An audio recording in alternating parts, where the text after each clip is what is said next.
అనమాట. అమ్మ మేఘనమ్మ, మీ అత్తగారు నిన్ను ఒక తల్లిలాగా చూసుకున్నారు, నేను నేను ఒక కూతురులాగా భావించాను అని చెప్పారనమాట. మరి తల్లిలాగా నాకు గోరుముద్దలు తినిపించి ఉంటే ఈరోజు నాకు ఈ స్థితి ఎందుకు వచ్చేది? ఆమె తినిపించింది నాకు గోరుముద్దల్లాగా లేవు, విషపు ముద్దలు.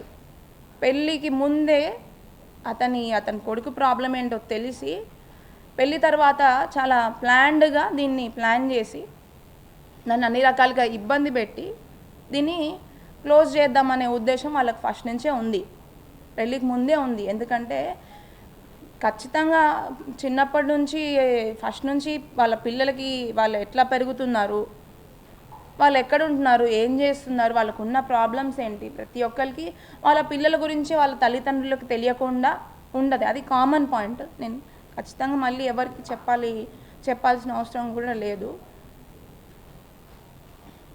Plus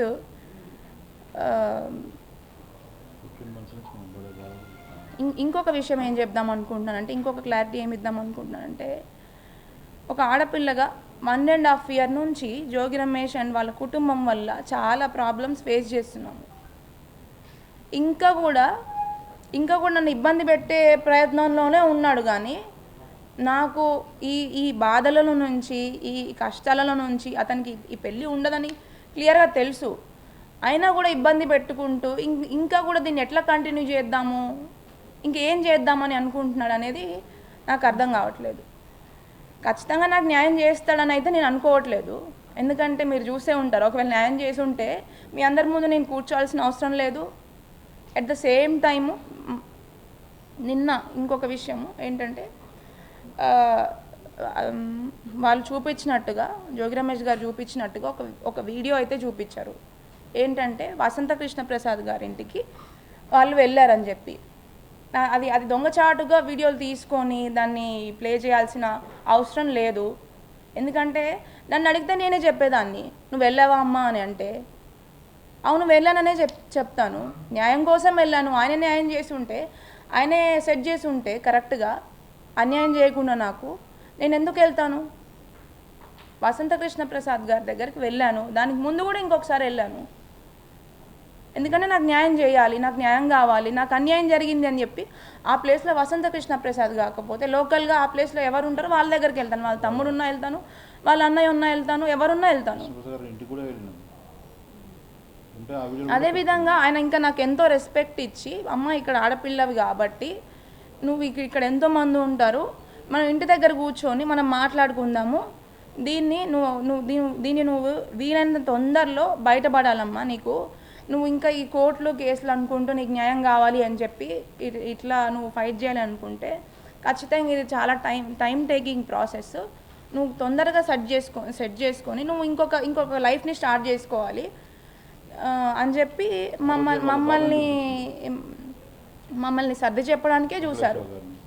and at the same time అతని సొంత బాబాయ్ అయిన, జోగి రమేష్ గారి సొంత బాబాయ్ అయిన వెంకటేశ్వర్లు గారిని కూడా ఆ రోజు మమ్మల్ని ఇంటికి రమ్మని చెప్పిన రోజు ఆయనను కూడా పిలిపించారు, మాట్లాడారు. ఇది పాప ఇంత ఇబ్బంది పడుతుంది, అమ్మాయి తప్పేం లేదు, చూడండి అమ్మాయి దగ్గర ఎవిడెన్స్ కూడా ఉంది, ఒకసారి మీరు ఏ రకంగా మరి ఇంటి పెద్దగా పిలిపించి మాట్లాడారు. ఆయన కూడా చెప్పింది ఏంటి, వెంకటేశ్వర్లు గారు కూడా, నాకు వాళ్ళతో సంబంధం లేదండి, వాళ్ళు నేను చెప్పినా వినే పరిస్థితుల్లో లేరు, అమ్మాయికి అయితే ఖచ్చితంగా అన్యాయం జరిగింది, కానీ నేను దీంట్లో నేను ఇన్వాల్వ్ అవ్వదలుచుకోవట్లేదు, ఎందుకంటే నేను చెప్తే వినే స్థితిలో లేరు కాబట్టి ప్రొసీడ్ అవ్వమని చెప్పండి వాళ్ళని, ఎందుకంటే నేను ఇన్వాల్వ్ అయినా అమ్మాయికి న్యాయం జరగకపోవచ్చు అని చెప్పి వాళ్ళ సొంత బాబాయ్ వెంకటేశ్వర్లు గారే చెప్పారు. అండ్ ఇంకొక విషయం ఏంటంటే, దానికి ముందు మేము 22 June 2026కి మేము, అంటే 24th July 2026కి ఎఫ్ఐఆర్ ఫైల్ చేసాము. బట్ 22 July 2026 1 month ముందు మేము సిపి గారి దగ్గర ఇదే ఎఫ్ఐఆర్ తీసుకొని కంప్లైంట్ ఇచ్చాము. కంప్లైంట్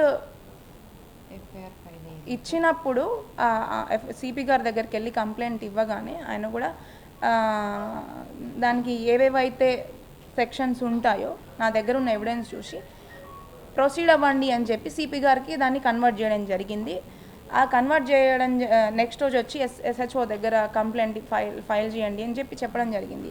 ఆ 1 డే గ్యాప్లోనే మేము మాతో ఒక లాయర్ ఉన్నారు, వాళ్ళ మా లాయర్ ద్వారా మీడియేషన్ చేసి లేదు మీరు సిపి దగ్గర కంప్లైంట్ ఇప్పుడే ఫైల్ చేయకండి, మీరు ఎఫ్ఐఆర్ ఫైల్ చేయకండి, దీన్ని మనము లోపలే సామరస్యంగా సెట్ చేసుకుందాం అని చెప్పేసి మా లాయర్ ద్వారా మాకు ఒక ఒక ఏమంటారు ఒక ఇంటిమేషన్ ఇచ్చారు. అదేంటంటే మనము సజ్జల గారి దగ్గర ఎందుకు అసలు మేము అప్పుడు కూడా వెళ్దామని అనుకోలేదు.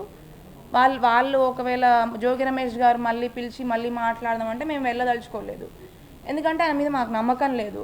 1.5 year నుంచి నన్ను అన్ని రకాలుగా నా కుటుంబాన్ని పెళ్ళైన వారం రోజులకే ఇబ్బంది వచ్చింది అని చెప్పితే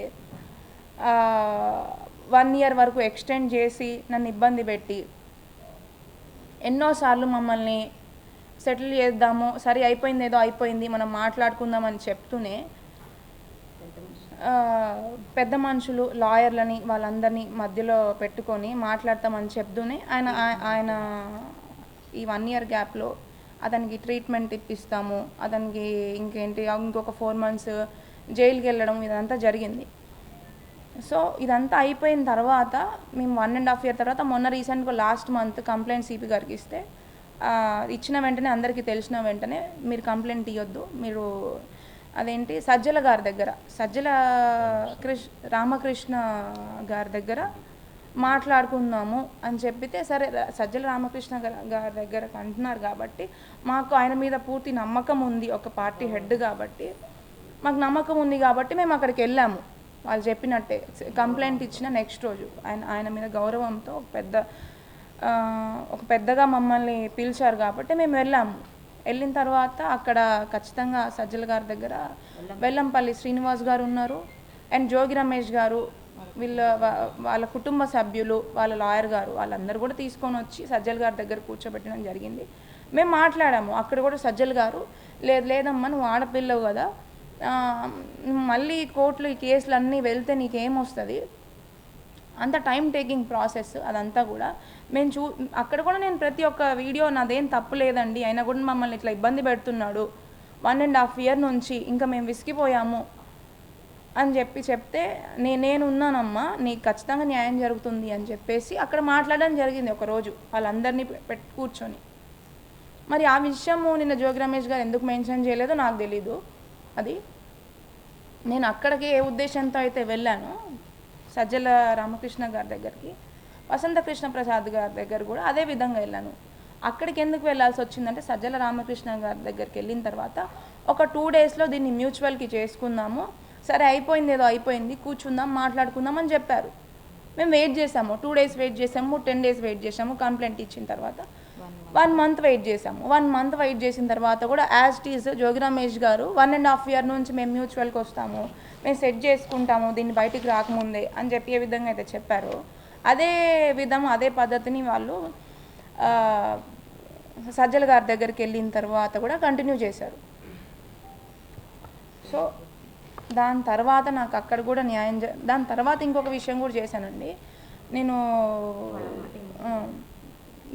జగన్ గారి ఆఫీస్ దగ్గర కూడా వెళ్ళడం జరిగింది. నేను అక్కడికి వెళ్ళిన తర్వాత మాకు న్యాయం జరగట్లేదు సజ్జల గారి దగ్గర అని చెప్పేసి అక్కడ కూడా ఆఫీస్కి వెళ్ళడం జరిగింది. బట్ మేము కలవలేకపోయాము. అక్కడ కూడా వెళ్ళేసి మాకు ఇట్లా అన్యాయం జరిగింది అని చెప్పేసి చెప్పుకుందాం అనుకుని మాకు ఆ ఛాన్స్ రాలేదు. సరే ఇక్కడ న్యాయం జరగట్లేదు, ఎందుకంటే జోగి రమేష్ గారు చెప్పిన మాట మీద మళ్ళీ కూడా నిలబడట్లేదు, ఇంకా మాకు చేసేది ఏం లేక మేము మళ్ళీ కూడా 24th July 2026న ఇబ్రహీంపట్నం పోలీస్ స్టేషన్లో ఎఫ్ఐఆర్ ఫైల్ చేయడం జరిగింది. ఎందుకంటే ఇంకొక విషయం, ఈ ఎఫ్ఐఆర్ ఫైల్ చేసే ముందు నేను ఒక ఇంపార్టెంట్ విషయం చెప్దాం అనుకుంటున్నాను మీ అందరికీ.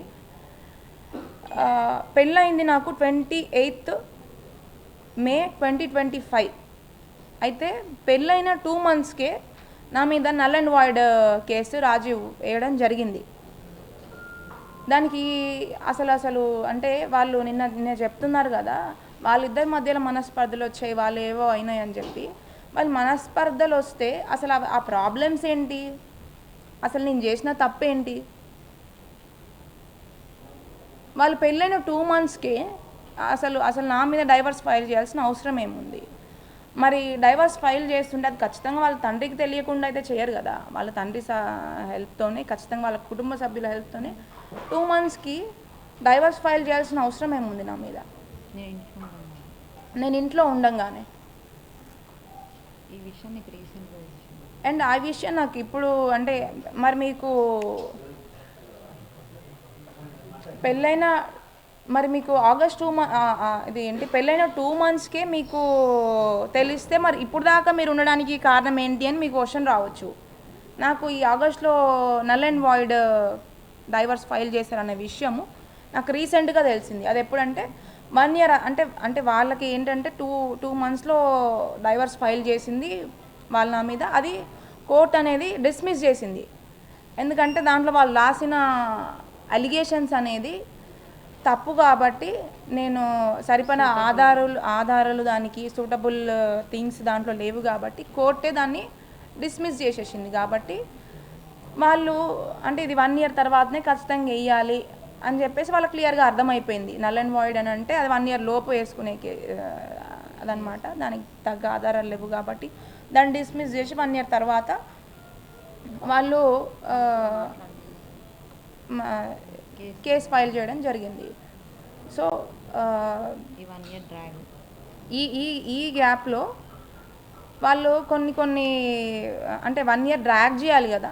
మరి ఈ 1 yearలో ఏం చేద్దాము అని చెప్పేసి 1 yearలో అన్ని సర్వరకాలుగా సర్వ విధాలుగా ఈ విషయం బయటికి రాకుండా అసలు విషయాలు దాచిపెట్టి వీళ్ళని ఎట్లా టైంపాస్ చేయాలి.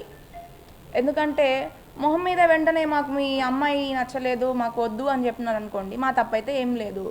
మరి ఇంకేం రీజన్ చెప్పి వీళ్ళని వదిలించుకోవాలి? తప్పైతే 100కి 100% మా వైపే ఉంది, జోగి రమేష్ గారి వైపు, రాజీవ్ వైపే ఉంది అని తెలిసి పెళ్లి చేశారు. మరి వీళ్ళని ఎట్లా డ్రాగ్ చేయాలి, దీన్ని ఎట్లా కంటిన్యూ చేయాలి అని చెప్పేసి ఏం చేశారంటే అసలు విషయాలన్నీ కూడా మా మమ్మీ వాళ్ళు ఏంటి అసలు అమ్మాయికి సరిగ్గా ఉండట్లేదు, అబ్బాయి సరిగ్గా ఉండట్లేదు, సరిగ్గా కలిసి ఉండట్లేదు అని చెప్పి మా మమ్మీ వాళ్ళు క్వశ్చన్ చేశారు. వచ్చారు, అడిగారు.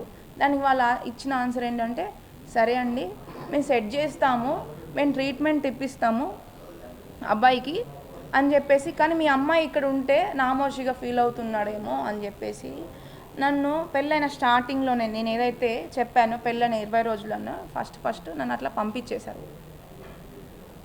నన్ను పంపించేసి ఇంకా అప్పటి నుంచి ఇప్పటి వరకు కూడా నేను మధ్యలో వెళ్ళి ఒక చుట్టంలాగా ఒక 2 times వెళ్ళేసి వచ్చాను. దాంట్లో ఒకసారి ఏంటంటే ట్రీట్మెంట్ ఇంకెన్ని మంత్స్ పడుతుంది, ఎంత టైం వెయిట్ చేయాలి. మా మమ్మీ డాడీ కూడా కొత్తగా పెళ్ళయింది అమ్మాయికి, మరి 2 రోజులు మేము నా కూతుర్ని ఇంట్లో పెట్టుకొని మేము ఇట్లా బాధపడుతూ ఉండాలి, మేము కూడా ఎన్నో ఆశలతో మంచిగా ఉంటుందని చెప్పి పెళ్లి చేశాం కదా.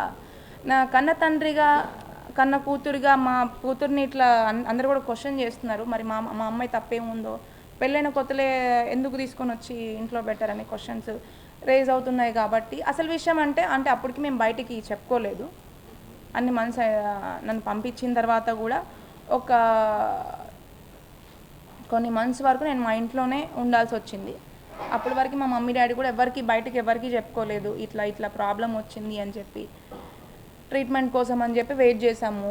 ఆ ట్రీట్మెంట్ అయిపోయిన తర్వాత ఒక 4 months మీ అందరికీ తెలిసినట్టుగా అతను లిక్కర్ కేసు అనేది ఒక 3 to 4 months వేస్ట్ అయింది. ఒక 3 months వచ్చేసి లిక్కర్ కేసులో వాళ్ళు జైల్లో ఉండడం జరిగింది. వాళ్ళ తమ్ముడు రాము అండ్ రమేష్ గారు కూడా జైల్లో ఉండడం జరిగింది. ఆ 3 months తర్వాత ఇంకొక 1 month వచ్చేసి వాళ్ళు పాపము చాలా ఇబ్బంది పడ్డారు ఆ 3 monthsలో. కాబట్టి పరామర్శ కోసం జగన్ గారు కూడా వీళ్ళందరూ కూడా వచ్చి పాపం వాళ్ళని పరామర్శించారు. బట్ దాని వెనక నాకు ఎన్నో ఇబ్బందులు అయినాయి, అవి ఎవ్వరికీ తెలీదు. బట్ నన్ను కనీసము ఇబ్బంది పెట్టిన వాళ్ళు ఆ సొంత నా అత్త మామ, నా ఆడపడుచు కానీ, వాళ్ళ నా భర్త కానీ, వాళ్ళ తమ్ముడు కానీ, లేకపోతే ముందు నుంచి ఈ పెళ్ళికి ముందు నుంచి వాళ్ళ పెద్దలుగా ఉన్న, వాళ్ళ కుటుంబ సైడ్ నుంచి పెద్దలుగా ఉన్న జోగి రాము, వాళ్ళ తమ్ముడు జోగి రాము కానీ, స్వామి కానీ, వీళ్ళందరూ ఎవ్వరు కూడా మరి ట్రీట్మెంట్ కోసం అని చెప్పేసి నన్ను పంపించేసిన తర్వాత నన్ను పట్టించుకున్న వాళ్ళు ఎవ్వరు లేరు. వాళ్ళ పనులలో వాళ్ళు ఉన్నారు, వాళ్ళ రాజకీయాలలో వాళ్ళు ఉన్నారు. మీరు అబ్జర్వ్ చేస్తే పెళ్ళయింది 28th మేన, ఎక్కడ కూడా నేను ఏ ఏ ఏ ఏ మీడియాలో ఏ వీడియోలో కూడా ఎక్కడ కూడా నేను కనిపించలేదు. ఎందుకంటే నన్ను పంపించేశారు, ట్రీట్మెంట్ అనే పేరుతో నన్ను పంపించేశారు అక్కడికి. అది రోజులు అని చెప్పి రోజులు కాస్త నెలలు కాస్త సంవత్సరం కాక సంవత్సరంన్నర నుంచి ఈ రోజు వరకు కూడా మేము ఇబ్బంది పడుతూనే ఉన్నాము. ఏ రోజు కూడా మమ్మల్ని ఇబ్బంది పడుతున్నందుకు మాకు ఫోన్ చేసి ఎట్లా ఉన్నావమ్మా, ఏమున్నా, అసలు ఉన్నావా లేవా అని నన్ను పట్టించుకున్న వాళ్ళు లేరు. జోగి రమేష్ గారు కానీ, వాళ్ళ ఫ్యామిలీ మెంబర్స్ కానీ, ఎవరు కానీ వాళ్ళ ఆనందాల్లో, వాళ్ళ సంతోషాల్లో, వాళ్ళ రాజకీయాల్లో, వాళ్ళ సెలబ్రేషన్స్లో వాళ్ళు కంటిన్యూ చేసుకుంటూ ఉన్నారు.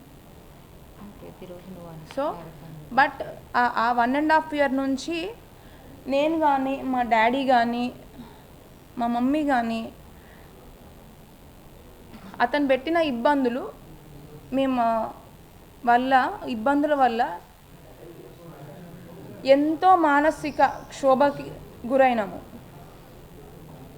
అది ఎన్నో రోజులు నేను నిద్రలేని రాత్రులు గడిపాను.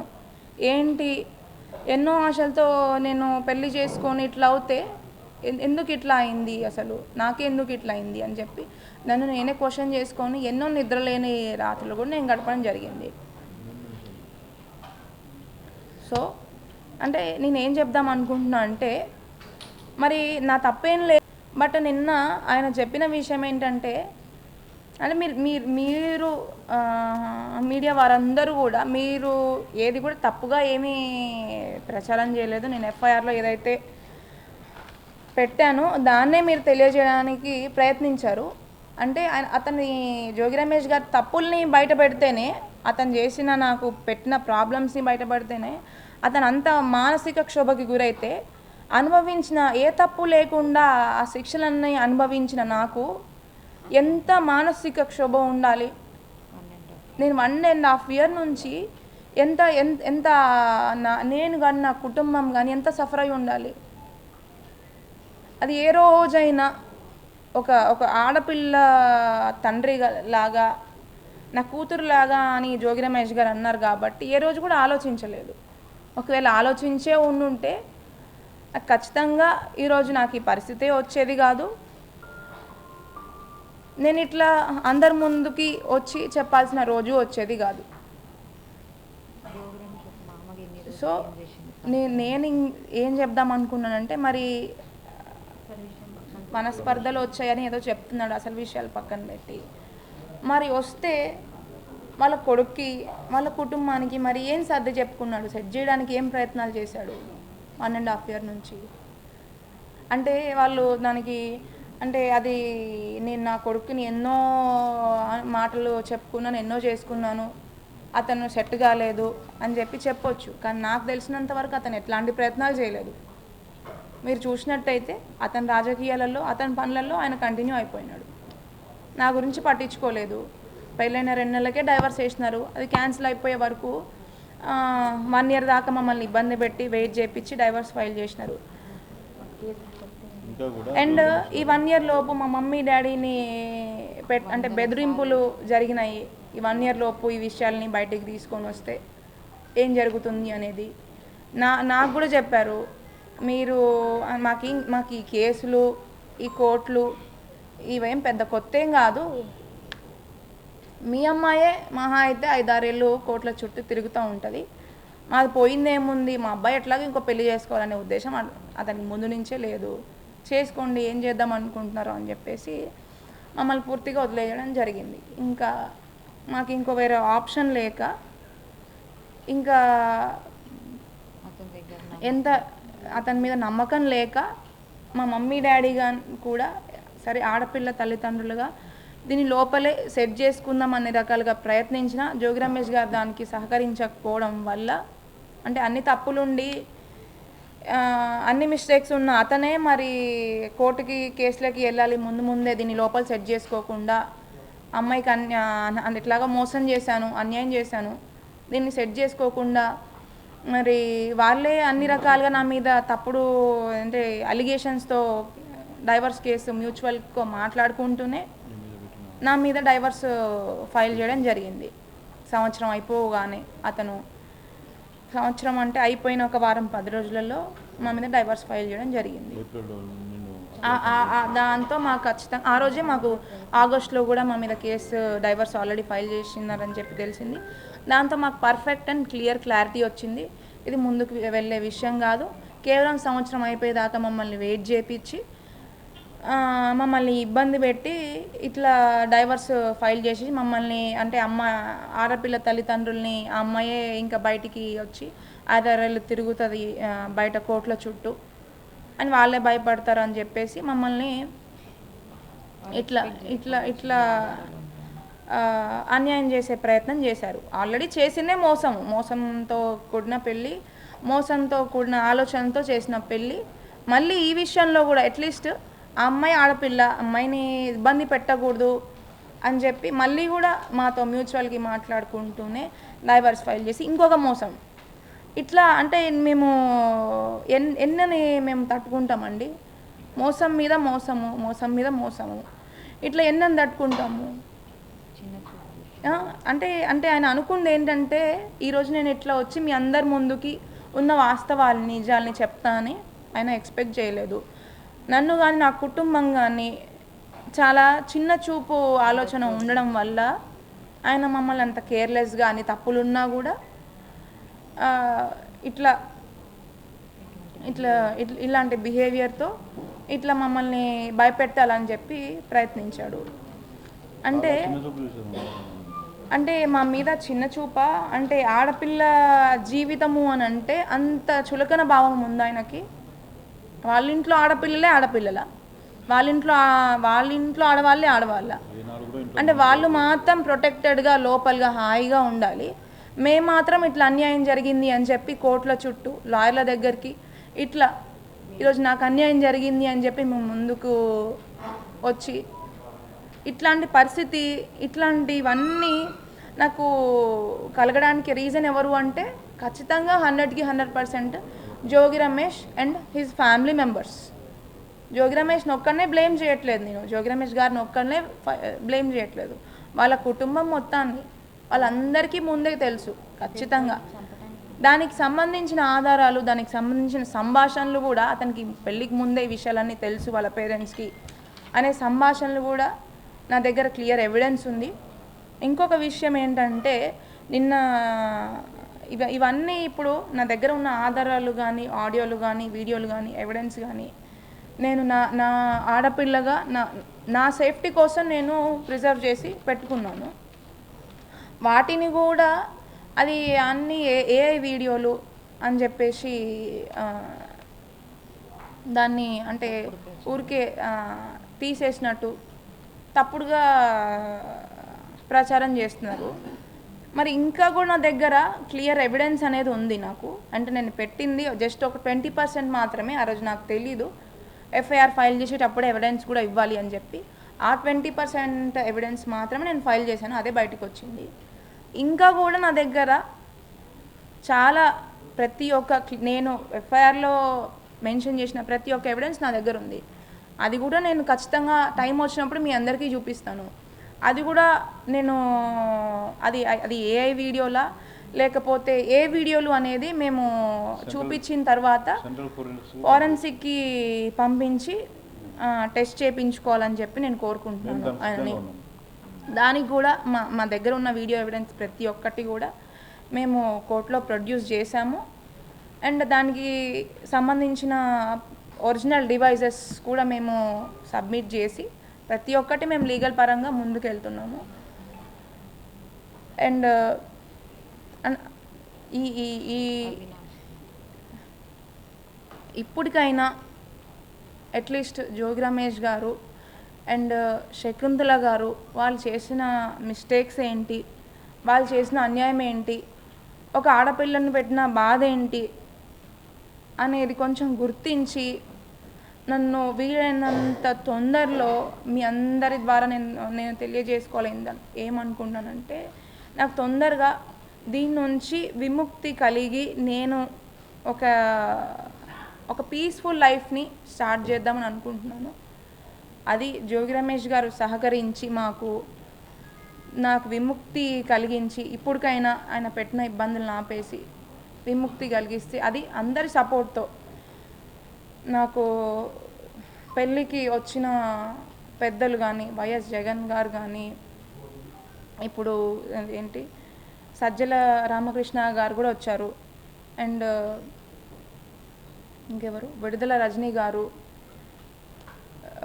పెళ్ళికి వచ్చిన పెద్దలందరూ ఇట్లా అందరూ పెద్దల సపోర్ట్ కూడా ఖచ్చితంగా ఒక ఆడపిల్లకి అన్యాయం జరుగుతుంది కాబట్టి వాళ్ళందరి సపోర్ట్తో నాకు వీళ్ళని తొందరలో నాకు న్యాయం జరిగి దీంట్లో నుంచి విముక్తి మీ హెల్ప్తో కలిగించాలని చెప్పి మేమందరినీ కోరుకుంటున్నాము. బయటపడేయడమే నాకు న్యాయం అండి.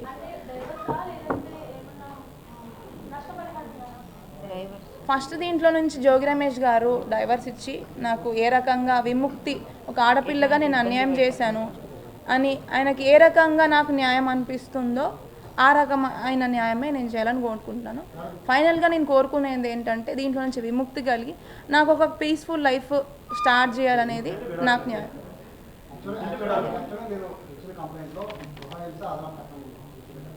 ఒక్క నిమిషం అండి నేను చెప్తాను.